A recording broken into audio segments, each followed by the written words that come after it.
But first tonight, the parents of James Ashby, the former LNP staff member at the centre of Peter Slipper's sexual harassment case and subsequent spectacular political downfall, have spoken for the very first time.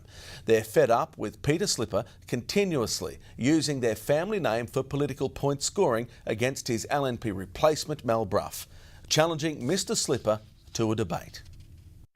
Throughout the 18-month saga of sexual harassment allegations about Peter Slipper, former LNP staffer James Ashby and his entire family have remained silent until now. The last straw was what we read in the papers yesterday and today, using our family name for cheap political point scoring, namely challenging Mel Brough to a public debate on Ashbygate. Despite being asked by his son James not to, Darryll Ashby has issued Mr Slipper a challenge of his own. It's our name on that challenge, so it is us he can debate.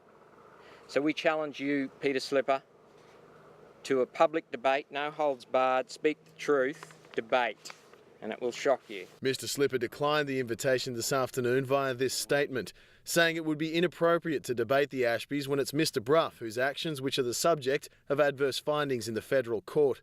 Instead, he reissued his call for Tony Abbott to disendorse Mel Brough and then re-invited Mr Brough to debate the Ashbygate issue. Mel Brough really owes it to the community of Fisher to be prepared to come forward and explain his actions. Mr Brough, in turn, has declined Mr Slipper's invitation. Mr and Mrs Ashby refused to answer questions on behalf of James today, but as to allegations their son was planted in the Slipper camp to destroy the then federal Speaker of the House, Mr Ashby adamantly denies his son played any deliberate part. Lincoln Humphreys, Win News.